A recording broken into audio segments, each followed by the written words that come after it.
சுப்பிரமணியம். இந்த நூலகம் கே.ஏ. சுப்பிரமணியம் அவர்களுடைய நினைவாக உருவாக்கப்பட்ட ஒன்று.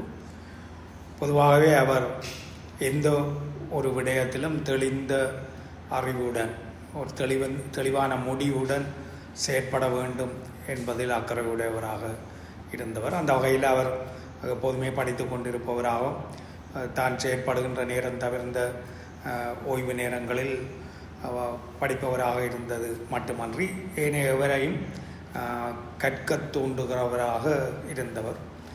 அந்த வகையில் அவருடன் நான் தொடர்பட்ட காலத்தில் இருந்து பொதுவாக அந்த நான் அறிந்த சமூக பிரச்சனைகளுக்கான தீர்வு, கலை இலக்கிய அக்கறை என்ற விடயங்களுக்கு கூடால தான் அவருடன் எனக்கு தொடர்பும் ஏற்பட்டது. தொடர்ந்தும் படித்து கொண்டிருக்கிற ஒருவனாக இருந்த வகையில் என்னுடைய படிப்பையும் தூண்டி கொண்டிருந்த ஒருவர். பொதுவாக இப்போ ஒரு புத்தகம் வாங்கிறதுக்கான பண வசதி இல்லை என்றால் கூட அந்த புத்தகத்தை கண்டிப்பாக வாங்க வேண்டும், பின்னர் அதுக்கான காசை தேடிக்கொள்ள முடியுமே தவிர எங்களோட காசு கிடைக்கிற போது சில அந்த புத்தகம் கிடைக்காமல் போக முடியும். அந்த வகையில் ஒரு புத்தகம் முக்கியம் என்று தெரிந்தால் கடன்பட்டாவது அந்த புத்தகத்தை வாங்க வேண்டும் என்கிற ஒரு கருத்துடையவராக இருந்திருக்கிறார். அந்த வகையில் நான் தொடர்ந்து புத்தகங்களை விலை கொடுத்து வாங்கி சேமித்து வைத்திருந்த நிலையில் அவருடைய நினைவாக என்ன செய்ய முடியும் என்று வந்தபோது அந்த சேமிக்கப்பட்ட புத்தகங்களை வைத்து இந்த நூலகத்தை உருவாக்கி இருந்தோம். இந்த நூலகம் தொடர்ந்து இயங்கி கொண்டிருக்கிற போது பின்னர் பேசும் மணி அவர்கள் தமிழகத்திலிருந்து பேசும் மணி அவர்களுக்கும் கே.ஏ. சுப்பிரமணியம் அவர்களுக்கும் இடையில் கடித போக்குவரத்துகள் இருந்தன. ஆனால் இருவருமே ஒருவருடன் நேரில் சந்தித்தது கிடையாது. நாங்கள் இங்கிருந்து இடம்பெயர்ந்து தமிழகத்துக்கு சென்ற போது பேசுமணி அவர்கள்லாம் எங்களுக்கான எல்லா உதவிகளையும் செய்கிறவராக இருந்தார். இடம் எடுத்து தருவதிலிருந்து ஒவ்வொரு பிள்ளைகளுக்கான பாடசாலை அனுமதிக்கான விடயங்கள் என்ற ஒவ்வொரு விடயங்களையும் அக்கறை செலுத்தியவராக இருந்தார். அந்த வகையில் அவர் தான் இறக்கிற போது இப்படி ஒரு நூலகம் உருவாக்க இருக்கிறோம் என்பது அவருக்கு தெரியும். அவர் பேசுமணி இறப்பதற்கு ஒரு 2 மாதங்களுக்கு முன்னர் தன்னுடைய நூல்கள் எல்லாவற்றையும் இந்த கே.எஸ். சத்தியமனை நூலகத்தில் தான் வைக்க வேண்டும் என்று கூறி அந்த நூல்களும் வந்து சேர்ந்தன.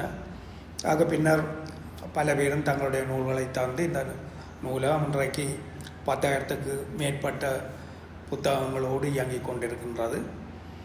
இந்த நூலகத்தில் இருக்கிற புத்தகங்கள் பற்றி ஏற்கனவே சத்தியமனை என்ற பக்கத்தை நீங்கள் தேடல் செய்தால் ஆங்கிலத்திலும் சரி தமிழிலும் சரி சத்தியமனை என்று அடித்தால் இது ஒன்றுதான் உலகம் முழுவதிலும் அந்த பெயரோடு இருப்பதாக இருக்குது.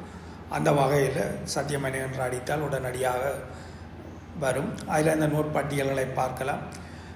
எந்த நூல் எந்த இடத்தில் இருக்கிறது அது பற்றின விடயங்களை நீங்கள் அந்த சத்தியமனை பக்கங்களில் சென்று பார்க்க முடியும்.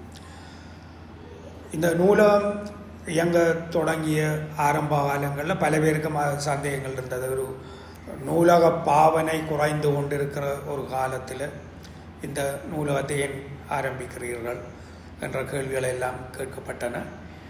ஆனால் ஒரு நூலகம் அவசியம். பொதுவாக வாசிப்பு பழக்கம் குறைந்திருக்கிறது என்றால் அது அண்மை காலங்களில் ஏற்பட்டிருக்கக்கூடிய சமூக நெருக்கடிகள் ஒரு பக்கம், இன்னொரு பக்கத்தில் வேறு வசதிகள் வந்து அந்த வசதி வாய்ப்புகளுக்கு கூடால நாங்கள் அறிய வேண்டியவை மிக இலகுவாக கிடைக்கின்றன என்று அதனூடாக எங்களுக்கு எல்லாம் தெரிந்து விட்டது என்று நினைக்கிற ஒரு மனப்பாங்கு உருவாகிய காரணங்களால் தான் இந்த வாசிப்பு பழக்கம் குறைந்தது. ஆனால் அந்த வாசிப்பு பழக்கம் குறைந்த ஒரு 5-10 வருடங்களுக்கு உள்ளே சமூகம் மிக மோசமான சீரழிவுகளுக்குள்ளே சென்றது. மேலோட்டமாக அறிந்த சில விடயங்கள் உண்மையான அறிவு அல்ல. அந்த எங்களுக்கு தெரிந்திருக்கிறது என்ற நினைப்போடு செயற்பட்டு கொண்டு போனதுன்றது மிக மோசமான சமூக சிதைவுகளுக்கும் பண்பாட்டு சீரழிவுகளுக்கும் உள்ளாகி இன்றைக்கான நெருக்கடிகளை தோற்றுவித்த பின்னர் இப்போது ஓரளவுக்கு வாசிப்பை தூண்ட வேண்டும் என்பது பரவலாக உணரப்பட்டு வருகின்ற ஒரு விடயமாக இருக்கிறது. ஏற்கனவே இது போன்ற அழிவுகள் மேற்கு தேசங்களில் மேலை நாடுகளில் ஏற்கனவே ஏற்பட்டு அவர்கள் பிள்ளைகளினுடைய வாசிப்பு ஆர்வத்தை தூண்ட வேண்டும் என்பதற்காக ஒவ்வொரு பகுதிகளிலும் நூலகங்கள் உருவாக்கப்பட்டு சிறு வயதிலிருந்தே பிள்ளைகளை அந்த நூலகத்துக்கு வர வைத்து பிள்ளைகளினுடைய வாசிப்பு பழக்கத்தை வளர்க்கிற வேலை திட்டங்களை செயற்படுத்தி கொண்டிருக்கிறார்கள். என்னை பொறுத்தவரையில் நான் சிறு வயதிலிருந்தே அதிகம் வாசிக்கின்ற பழக்கத்தோடு இருந்தவன். தொடர்ச்சியாக வாசிப்பதும் அதே நேரம் என்னுடைய சக நண்பர்களோடு சேர்ந்து நாங்கள் எங்களுடைய கிராமத்தில் ஒரு பண்பாட்டு விழிப்புணர்வு இயக்கமாக செயற்பட்டு வந்த அனுபவங்கள், காலடி மரமலர்ச்சி மன்றம் என்பதை உருவாக்கி அதனோடு செயற்படுகிற ஒருவனாகவும் இருந்து வந்திருக்கிறேன். இரண்டும் இணைந்ததாக எனக்கு இருந்தது. செயற்பாடுகளில் முழு அளவில் ஒரு பண்பாட்டு மாற்றத்தை எங்களுடைய கிராமத்தில் எவ்வாறு ஏற்படுத்துவது என்கிற நடைமுறையும் அத்தகைய ஒரு விழிப்புணர்வுக்கான தேடல் என்னுடைய வாசிப்புக்கு ஊடாக பெற்றுக்கொள்வதும் என்பது இணைந்த ஒன்றாக எனக்கு எப்போதும் இருந்தது. ஒன்றை கைவிட்டு இன்னொன்றுக்குள்ளே நான் ஒருபோதும் சென்றதில்லை. வெறும் அந்த வகையில் ஆரம்பத்தில் எனக்கு அந்த காலத்தில் நாங்கள் 70ஆம் ஆண்டுகளினுடைய ஆரம்பத்தில் இளைஞர்களாக இயங்க தொடங்கிய போது வரதராஜனுடைய நாவல்கள் மிக முக்கியமானவையாக இருந்தன. நான் 10ஆம் வகுப்பு படிக்கிற போதே இலக்கியத்தில் எனக்கு கூடின ஆர்வம் வந்ததற்கு ராஜநாயகம் ஆசிரியர், தமிழ் கற்பித்தவர், தமிழ் இலக்கியம் கற்பித்தவர், அவர் இந்த கம்பராமாயணத்தின் மீது அதிக ஆர்வத்தை எனக்குள்ள அவர் கற்பித்த முறை ஏற்படுத்தி இருந்ததினால கம்பராமாயணத்திலே ஏற்கனவே ஒரு நாட்டம் இருந்தது. நான் முதலே சொன்னது போல் அது வெறுமென பழைய ஒரு கற்பனை, ஆனால் எங்களுக்கு நடைமுறை அனுபவம் சார்ந்த நடைமுறை செயற்பாடு தேவைப்படுகிறது என்கிற போது நவீன நாவல்களுக்குள்ள நான் கூடுதலாக பிரவேசித்து வரதராசனுடைய நாவல்களுக்கு அந்த நாவல்களுடைய மிக பிரதானமான ஒரு அம்சம் அதில் வரக்கூடிய சமூக முரண்கள் எவ்வாறு தீர்க்கப்படுகிறது, அல்லது தனிப்பட்ட நபரினுடைய பிரச்சனையோ அல்லது ஒரு குடும்ப பிரச்சனையோ அல்லது சமூக முரண் எதாக இருந்தாலும் திருக்குறளுக்கு ஊடால அவர் தெளிவு ஏற்படுத்துவதாக இருக்கும். பிரச்சனையுடைய தீர்வு ஒரு பாத்திரம் சொல்வதாக இருந்தால் கூட இந்த திருக்குறளில் இவ்வாறு அமைந்திருக்கிறது என்று வரும். அல்லது அந்த பிரச்சனைக்குள்ளே இருக்கிறவரே அது பற்றி மனச்சலனங்களோடு போய் திருக்குறளை எடுத்தால் அந்த திருக்குறள் அவருக்கு வழிகாட்டுறதாக இருக்கும். அந்த வகையில் திருக்குறள் அப்படி ஒரு பெரிய பொக்கிஷம் என்பதை அவர் தான் எனக்குள்ளே ஏற்படுத்தி இருந்தார். வள்ளுவம் அல்லது வாழ்க்கை விளக்கம், குறள், திருக்குறள் அல்லது வாழ்க்கை விளக்கம், அந்த தலைப்பு ஏறத்தால் அதே போல் திருக்குறள் அல்லது வாழ்க்கை விளக்கம், அந்த நூலும் முழு அளவில் திருக்குறள் பற்றின ஒரு தெளிவை ஏற்படுத்துவதாக இருந்தது. அதனூடாக நான் திருக்குறளுக்குள்ளே போயிருந்து அந்த காலத்தில் திரும்ப திருக்குறளை வெறும் பாடமாக்குறது எனக்கு ஒருபோதுமே பிடிக்காததும் முடியாததும். எந்த ஒன்றும் எனக்கு பாடமாக்கி அப்படியே ஒப்புவிக்கிறதுன்றது முடியாத விஷயம். ஆனால் அதை அப்படி அதனுடைய அடிப்படை என்ன, அதனுடைய சாரம்சத்தை முழுமையாக விளங்கி கொண்டு அதனுடைய பொருள் விளக்கத்தோடு அதை உள்வாங்குவதுன்றது என்னட்ட எப்போதுமே இருந்த காரணத்தினால திருக்குறளுக்கு ஊடால நான் வளர்ந்த போது சமூக சீர்திருத்த கருத்துகள் என்னட்ட வந்திருந்தது. அந்த சமூக சீர்திருத்த கருத்துக்கள் சார்ந்து நானே சிறுகதைகளை எழுதி நாங்கள் எங்களுடைய மன்றத்தில் ஒவ்வொரு வாரமும் 10ஆம் வகுப்பு வரைக்கும் நான் ஒரு விஞ்ஞானி. அப்போது என்னுடைய சகபாடிகள், என்னுடைய மாணவர்களாக இருந்தாலும் சரி, என்னுடைய மன்ற நண்பர்களாகவும் சரி, எதுக்குமே விஞ்ஞான விளக்கங்கள் சொல்கிறவனாக இருந்த வகையில் விஞ்ஞான தேடல் என்றது எனக்கு மிக அதிகம் இருந்தது. அந்த வகையில் நான் 11ஆம் எங்களுக்கு அப்போ 12ஆம் வகுப்பு தான் உயர்தர வகுப்பு பல்கலைக்கழக புகுமுகத்துக்கானது. அந்த 11, 12ஆம் வகுப்பில் முழு அளவில் ஒரு வைத்தியராக வர வேண்டும் என்கிற துடிப்போடு விஞ்ஞான கல்வியை கற்பவனாக இருந்தேன். ஆனால் அது படித்து கொண்டு போகிற நேரத்தில் எனக்கு தெரிஞ்சது, நான் எனக்கு ஹாஸ்பிட்டலில் போனால் நிறைய நேரம் அங்கே நிற்க முடியாது, எனக்குள்ள ஒரு மயக்கம் வரும், காயங்களை என்னால் பார்க்கவே முடியாது, இரத்தத்தை எனக்கு பார்க்கவே முடியாது. அப்போ எனக்கு அது புரிஞ்சது. நான் ஒரு வைத்தியராக செயற்பட முடியாதவன். அந்த வகையில் அந்த விஞ்ஞான படிப்பை தொடர்றதில் அர்த்தம் இல்லை. 10ஆம் வகுப்பில் எனக்கு ஏற்படுத்தப்பட்ட அந்த இலக்கிய ஆர்வத்தை கொண்டு ஒரு வைத்தியனாக உடலுக்கு சிகிச்சை செய்வதையும் விட மனதுக்கு சிகிச்சை செய்கிற அந்த இலக்கிய பங்களிப்பு தான் மிக பிரதானம் என்கிற மாற்றம் எனக்குள்ள ஏற்பட்ட போது நான் அந்த படிப்பை குழப்பிக்கொண்டு கூடுதலாக இலக்கிய படிப்பு, அந்த காலத்தில் சங்கான நூலகம் மிக முக்கியமானதாக இருந்தது. என்னுடைய தேடல்களுக்கான நிறைய புத்தகங்கள், அப்போது நிறைய புத்தகங்கள் அங்கு பெறக்கூடியவையாக இருந்தது. அந்த புத்தகங்களை படித்ததனூடால் இன்னும் என்னுடைய வாசிப்பு தளமும் விரிவடைந்தது. அதனூடால் தான் நான் ஒரு இலக்கிய செயற்பாட்டாளனாகவும் இலக்கிய ஆர்வலனாகவும் மாறத் தொடங்கினேன். என்னுடைய சிறுகதைகள் சீர்திருத்தம் மட்டுமே பேசுகிறது, வெறுமன சமூகம் சீர்திருந்தது என்றால் இன்றைக்கு இருக்கிற அமைப்புக்குள்ளே எதையாவது சாதித்து விட முடியும் என்று நம்புகிற விஷயம். ஆனால் இன்றைய பிரச்சனைகளுக்கான அடிப்படை காரணம் இந்த சமூக அமைப்பு முறையே தவறானதாக இருக்கிறது. ஒரு மிக பெரும்பான்மையான மக்கள் கடின உழைப்பில் கஷ்டப்பட்டு கொண்டு இருக்க, அந்த உழைப்பினுடைய செல்வம் பலம் முழுவதும் ஒரு சிலரால், விரல் விட்டு எண்ணக்கூடிய ஒரு சிலரால் அபகரிக்கப்படுகிறது. அந்த அபகரிப்பு என்பது மிக தவறான இப்போ ஒரு நில உடைமை அமைப்பு என்று சொல்கிறது. இந்த நிலத்துக்கு யார் சொந்தமோ அவருக்குத்தான் அந்த சொத்துரிமை இருக்கிறது. அது கடவுளால் தீர்மானிக்கப்பட்டது. இந்த நிலம் அவருக்கு எப்படி சொந்தமாக முடிந்தது என்றால், அவர் இந்த குடும்பத்தில் பிறந்து அந்த செல்வத்துக்கு அதிபதி ஆனார். உழைப்பவன் அவனுடைய கர்ம வினை காரணமாக அல்லது கடவுளினுடைய தீர்மானத்தின்படி உழைப்பவனாக படைக்கப்பட்டிருக்கிறான் என்ற நம்பிக்கை இருந்தது. ஆனால் அந்த சமூக அமைப்பு மாறி இப்போது இருப்பது ஒரு முதலாளித்துவ அமைப்பு என்று வந்த பின்னர் ஒரு தொழிற்சாலை எவ்வாறு இவ்வளவு பெரிய தொழிற்சாலையாக வந்திருக்கிறது என்று பார்ப்பது கண்ணுக்கு தெரிந்த ஒன்றாக வந்தது. ஒரு 100 ரூபாவோடு ஒரு தொழிற்சாலை உருவாக்கப்பட்டிருக்கு என்று சொன்னால் அது ஒரு 10 வருடங்களுக்குள்ளே 100 கோடி ரூபாவுக்கான பெருந்தொழிற்சாலையாக விரிவாக்கம் பெற்றுவிடும். அந்த விரிவாக்கம் நிச்சயமாக கடவுளால் தரப்பட்டது இல்லை என்றது எங்களுக்கு கண்ணுக்கு முன்னாலே தெரிகிற விடயம். ஒரு 100 தொழிலாளர்களை அங்கு முதலில் வேலைக்கு அமர்த்தி 100 ரூபாவோடு உருவாக்கப்பட்ட தொழிற்சாலை 500 ரூபாவுக்கு விருத்தி அடைந்திருக்கலாம். இந்த 500 ரூபாய்க்கான விருத்தி எப்படி வந்தது என்றால், அந்த 100 தொழிலாளர்களுக்கு கொடுக்க வேண்டிய முழு சம்பளம் கொடுக்கப்படவில்லை. அவர்கள் எந்த அளவுக்கு உழைத்தார்களோ அந்த உழைப்பு அது பங்கிட்டு கொடுக்கப்படவில்லை. அதனுடைய ஒரு பெரும் பகுதி அந்த முதலாளியை போய் சேர்றது. அந்த முதலாளிக்குரிய அவருடைய முதல் அந்த இயந்திரங்கள் அவற்றுக்கான பணத்தையும் மீறி கூட மேலதிக பணம் ஒன்று வருவதனால் தான் அவருடைய நாளாந்த குடும்ப செலவுக்கும் போன பின்னருமான மேலதிகமான ஒரு வருமானம் வருகிற போதுதான் அந்த மேலதிக வருமானம் இன்னும் 1000 பேரை வைத்த ஒரு பெரிய தொழிற்சாலையாக விருத்தி அடைகிறது.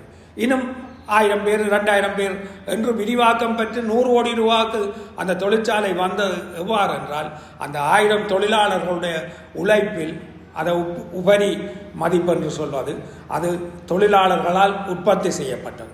அவை தொழிலாளர்களுடைய உழைப்புத்தான் இந்த பெரிய தொழிற்சாலையே அல்லாமல் முன்னர் நினைத்தது போல கடவுள் தந்தது அல்ல என்றது வெளிப்படையாக தெரிந்த இன்றைய சமூகத்தில் அந்த மக்களினுடைய சொத்தை இந்த ஒரு சிலர் அபகரித்து வைத்திருக்கிறார்கள்.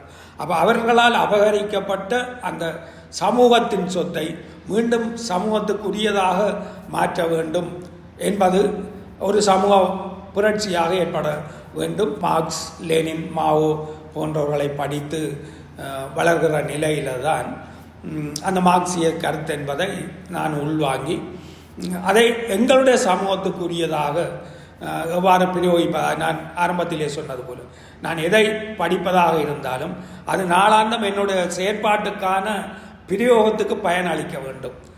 எங்கேயோ கற்பனையில் இருக்கிற அது கற்பனைக்கு உரிய இலக்கிய காலத்தில் இருந்தே எனக்குள்ள இருந்த ஒரு விஷயம். நாளாந்த செயற்பாடு எனக்கு பிரதானமானதாக இருந்தது, அல்லது படிப்பும் எனக்கு பிரதானமானதாக இருந்தது. இந்த ரெண்டும் இணைவது தான் மிக முக்கியமானது என்ற நிலையில் அந்த மார்க்சிய படிப்பு என்பதை எங்களுடைய நடைமுறை பிரயோகத்துக்குரியதாக மாற்றுகிற சந்தர்ப்பம் பாரதியினுடைய நூற்றாண்டு நடந்தபோது ஏற்பட்டது.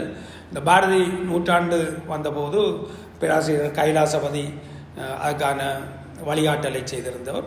அதில் பாரதி ஒரு ஆன்மீகவாதி, கருத்து முதல்வாதி என்கிற கருத்து தான் அவரிடம் கூட இருந்தது. ஆனால் நான் என்னுடைய தேடல்களில் ஏற்கனவே எனக்குள்ள வந்த ஒரு விஷயம், இயங்கியலோ அல்லது பொருள்முதல்வாதமோ மார்க்ஸ் லெனின் மாவோ சொன்ன அதே வடிவங்களுக்குள்ளே இருக்கணும் என்ற அவசியம் இல்லை. எங்களுடைய தமிழ் இலக்கியத்துக்கு உள்ள நான் படித்து அறிஞ்ச விஷயங்களுக்குள்ளேயே எங்களுக்கான ஒரு இயங்கியல், எங்களுக்கான ஒரு பொருள் முதல்வாத இயக்கம் ஒன்று இருந்ததுன்றது எனக்குள்ள ஒரு கருத்து இருந்த காரணத்தினால நான் பாரதி வெளிப்படுத்திய விஷயங்கள் இயங்கியல் சார்ந்தது, பொருள் முதல்வாதம் சார்ந்தது என்று அது கைலாசபதிக்கு பிடிச்சு கொண்டது ஒரு வித்தியாசமான விஷயமாக இருக்குது. அது இதை நீங்கள் தனியொரு நூலாக எழுதும். ஆனால் நீங்கள் இந்த பாரதி ஒரு இயங்கிய பொருள் முதல்வாதி என்றால் அதை விளங்கப்படுத்துகிற ஒரு நூலை எழுத வேண்டும் என்று சொல்லியிருந்தார். அதை நாளாந்தம் நான் என்னுடைய நான் செயற்பட்ட விஷயங்கள் சார்ந்து K.A. சுப்பிரமணியன் தோழர் K.A. சுப்பிரமணியத்துக்கு வந்து சொல்கிற ஒரு வழக்கம் எனக்குள்ளே இருந்தது. அவர்கிட்டையும் அப்படி வழிபடுத்துகிற ஒரு பண்பு இருந்தது. அப்போதான் அதை நான் சொன்னேன், கைலாசபதி சொன்னார் இதை நீங்கள் தனி நூலாக எழுத வேணும்னு சொல்லி அந்த வகையில் எழுதப்பட்டது என்னுடைய பாரதியின் மெஞ்ஞானம் என்கிற நூல். பொதுவாக இலக்கியத்துக்கு நூடால பெறக்கூடிய ஒரு பண்பாட்டு விருத்தி என்பதோ அல்லது ஒரு ஆன்ம பலம் பெறுதல் என்பதோ எந்த ஒரு விடயங்களும் இந்த நூல்களுக்கு ஊடால நாங்கள் பெற்றுக்கொள்கிறோம். அந்த வகையில் இந்த நூல்கள் இங்கு பெறக்கூடிய நூல்கள் அவற்றுக்கு வழிகாட்டுகின்றனவாக இருக்கின்றன. அவ்வாறு இருக்கிற இந்த புத்தகங்களை நாடி பிள்ளைகள் அல்லது ஆசிரியர்கள் அல்லது சமூகம் வர வேண்டும் என்றால் எவ்வாறு வர வைப்பது என்கிற ஒரு கேள்வி இருந்தது. இது புத்தர் தன்னுடைய சீடர்களுக்கு சொன்னது, உங்களை தேடி வந்து உங்களுடைய விடயங்களை யாரும் கேட்க போகிறது இல்லை, நீங்கள் மக்களிடம் செல்ல வேண்டும். அது ஒரு 100 வருஷங்களுக்கு முன்னர் விவேகானந்தரும் சொன்ன விடயம். நீங்கள் மக்களிடம் சென்று அவர்களுக்கு இந்த விடயங்களை விளங்க வைக்க வேண்டும் என்று. அதுபோல் நான் நூலகத்தை நாடி சமூகம் வரும் என்று பார்த்து கொண்டிருப்பதை விடவும் சமூகத்திடம் இந்த நூலகம் செல்ல வேண்டும் என்கிற பொருளில் நாங்கள் 21 பாடசாலைகள் ஒரு தொடர்புபட்டு அங்குள்ள மாணவர்கள் எங்களுடைய செயற்பாடுகளோடு இணைவதில் அதிபர்கள் ஆசிரியர்கள் எல்லோருமே முழு அளவான ஒத்துழைப்பை தந்தார்கள். ஓவிய போட்டி, பேச்சு போட்டி, பாட்டு போட்டி, எழுத்தாக்க போட்டிகள் போன்ற பலவற்றின் ஊடாக அந்த மாணவர்கள் நூலகத்தோடு வந்து இணைகிறவர்களாக இருந்தார்கள். மாணவர்களோடு பெற்றோர்களும் வருவது இந்த வகையில் முழு சமூகமும் நூலகத்துக்குள் வந்து எப்போதும் இயங்கிக் கொண்டிருக்கின்ற ஒரு வடிவம் ஏற்பட்டது. அந்த வகையில் இந்த நூலகத்தினுடைய பயன்பாடு என்பது முழு அளவில்